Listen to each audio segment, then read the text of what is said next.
एक आम middle class का लड़का, न कोई फिल्मी बैकग्राउंड, न कोई गॉड फादर, बस एक सपना खुद को साबित करने का। गाइस, हम बात कर रहे हैं पति ब्रह्मचारी के सूरज यानी आशीष दीक्षित की, जिनकी सफलता के पीछे छुपे हैं संघर्ष, धैर्य और कभी हार न मानने वाली सोच। गाइस, आज के इस वीडियो में हम जानेंगे आशीष दीक्षित की स्ट्रगल से भरी एक्टिंग जर्नी के बारे में, और लास्ट में हम ये भी जानेंगे कि उन्हें पलकों की छाव में 2 और पति ब्रह्मचारी में लीड रोल कैसे मिला। तो गाइस, जानने के लिए वीडियो के अंत तक जरूर बने रहें।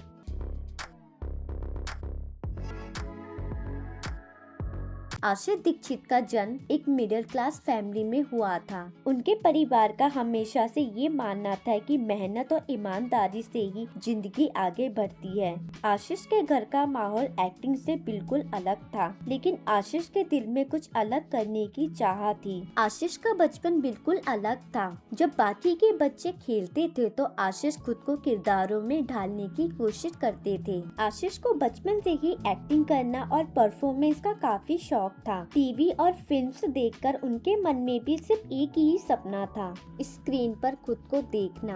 आशीष ने अपनी स्कूल की पढ़ाई महाराष्ट्र के कल्याण मॉडल कॉलेज से पूरी की और फिर उन्होंने इंजीनियरिंग की degree doctor Baba Saheb Ambedkar college of engineering and research Nagpur से पूरी की।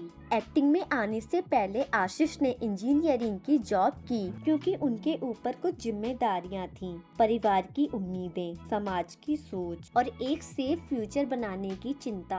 शुरुआत में सब ठीक लगा, हर महीने सैलरी, एक प्लानिंग लाइफ, लेकिन उनके अंदर ही अंदर कुछ टूट रहा था। ऑफिस की कुर्सी पर बैठकर आशीष रोज यही सोचते, क्या ये मेरी मंजिल है? दिन बीतते गए लेकिन सुकून नहीं मिला। हर शाम वो आईने में खुद को देखते और खुद से वो पूछते, क्या मैं अपने सपनों से भाग रहा हूँ? और यही सवाल उनकी जिंदगी का एक सबसे बड़ा मोड़ बन गया। उन्होंने काफी सोच विचार किया, जिसके बाद उन्होंने जॉब छोड़ने का एक बड़ा रिस्क लिया और एक्टिंग को फुल टाइम करियर बनाने का एक बड़ा फैसला लिया, जिसके लिए वो मुंबई चले जाते हैं, जहां हर दूसरा इंसान एक्टर बनना चाहता है। रोज ऑडिशन, कभी सिलेक्शन नहीं, कभी कॉल बैक नहीं, छोटे मोटे रोल्स और बैकग्राउंड चांसेस, फाइनेंशियल प्रेशर और कई बार उन्होंने रिजेक्शन फेस किए, लेकिन उन्होंने एक्टिंग छोड़ना नहीं चाहा।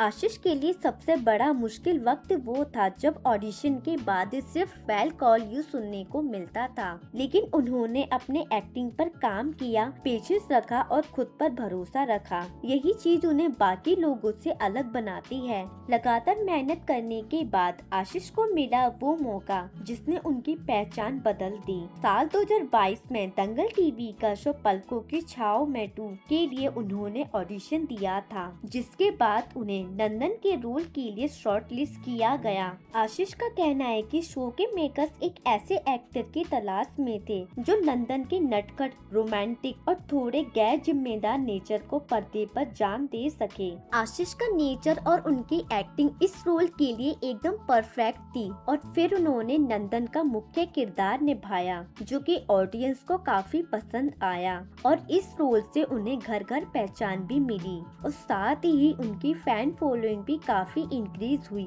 नंदन का शांत, जिम्मेदार और इमोशनल रोल सीधा लोगों के दिलों से जुड़ गया। तो गाइस, आपको ये शो कैसा लगता था हमें कमेंट बॉक्स में जरूर बताएं, और ये भी बताएं कि आपको सुमन और नंदन की जोड़ी कैसी लगती थी।